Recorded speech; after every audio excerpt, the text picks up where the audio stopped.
दुख में सिमरन सब करे, सुख में करे ना कोई, जो सुख में सिमरन करे तो दुख काहे को हो। नमस्कार, सुस्वागतम, वेलकम, अभिनंदन। मैं हूं आपके साथ आपकी अपनी होस्ट दोस्त डॉक्टर वायरा की। आपका स्वागत अभिनंदन करती हूं आपके, मेरे और माता रानी के इस खूबसूरत से यूट्यूब चैनल पर। ओए होए, सुबह की राम राम। कैसा है मेरा ये संसार? दिन दुगनी रात चौगनी, आप तरक्की करें और माता रानी की असीम कृपा पर बनी रहे।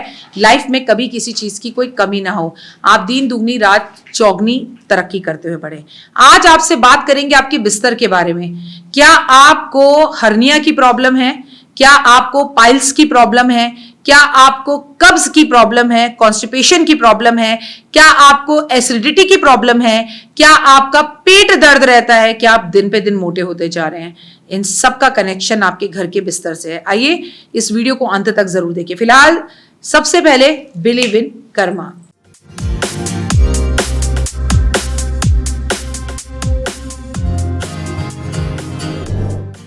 कैसे हैं जी आप? दिल्ली रहे, गुजरात रहे, राजस्थान रहे, अहमदाबाद रहे, आपके चेहरे पर मुस्कान हो और आपकी वजह से किसी के चेहरे पर मुस्कान हो, इसी का नाम जीवन है। यही तो जीवन है। अब हमेशा मुस्कुराते रहिए। देखिए, आज की भागती दौड़ती दुनिया में बिस्तर हमारा घर, हमारा ऑफिस, हमारी ऑफिस टेबल, क्योंकि वर्क फ्रॉम होम हो रहा है, सब कुछ हो चुका है, जो कि सिर्फ गलत है। बिस्तर तो छोड़िए, मैं तो बेडरूम में भी दिन में जाने के अगेंस्ट हूं। मेरा मानना है कि अगर आप बेडरूम में जाएंगे तो आप सोएंगे जरूर। कोशिश कीजिए कि आप दिन में बेडरूम में ना जाएं। आप बिस्तर पे बैठ के खाना ना खाएं, बिस्तर में बैठ के ऑफिस मीटिंग्स अटेंड ना करें, बिस्तर में बैठ के कोई ट्रांजैक्शन ना करें, बिस्तर में बैठ के अपनी गर्लफ्रेंड या बॉयफ्रेंड से बात ना करें, बिस्तर में बैठ के अपने बॉस से बात ना करें, बिस्तर में बैठ के बड़े डिसीजंस ना लें, बिस्तर पे बैठ के दवाई ना खाएं। कब खाते हैं हम दवाई बिस्तर पे बैठ के?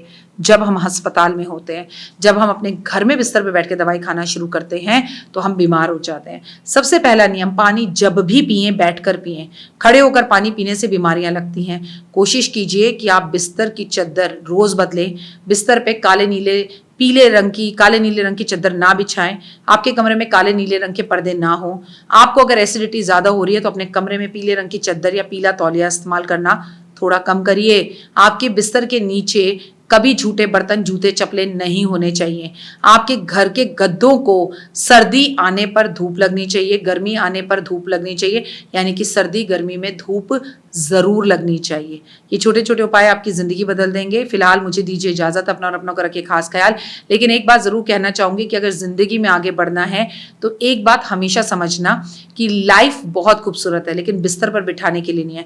प्रभु ने हमारा बिस्तर हमें सोने के लिए दिया। और मजे की बात बताऊं, कई लोग तो अपने बिस्तर पर फटी हुई चादरें बिछाते हैं। कई लोग तो अपने बिस्तर पर 6-6 हफ्ते तक चादरें नहीं बदलते। कई लोग तो अपने बिस्तर पर खाना खाना तो दूर की बात है, जूते चप्पल पहनकर सो भी जाते हैं। घर का कोई भी बाहर का मित्र आए, सहेली आए, कुछ भी आए, सीधा उसे बेडरूम में ले आते हैं और बेडरूम में बिठा देते हैं, जो कि एक वास्तु दोष का, जो कि आपके घर में ग्रह कलेश का मेन कारण है। इसलिए याद रखिए, जैसी आपका बिस्तर होगा वैसी ही नींद आएगी। अगर आपके गद्दे धस गए हैं, सालों से बदले नहीं है, अगर आपके पलंग में पलटते हुए, सोते हुए, उठते हुए चू चू की आवाज आती है, आपका पलंग टूटा हुआ है, तो ये एक वास्तु दोष है जो आपको बीमारी, कैंसर, हर्निया और टीबी जैसी बीमारी की तरफ या एसिडिटी की बीमारी की तरफ ज्यादा लेके जा सकता है। इसीलिए अगर पैसा लगाना है ना, तो महंगे फोन पर नहीं, महंगे लैपटॉप पर नहीं, अपने बेड पर लगाइए जिस पर आप सोते हैं। वो कंफर्ट होना चाहिए और सोते वक्त आपका सर सिर्फ और सिर्फ सिर्फ और सिर्फ सिर्फ और सिर्फ दक्षिण की तरफ होना चाहिए। आपका सर एक बार को किसी भी दिशा में हो सकता है, लेकिन अगर आपके सोते हुए पैर दक्षिण की दिशा में है तो भगवान ही मालिक है फिर तो आपका। जय माता दी।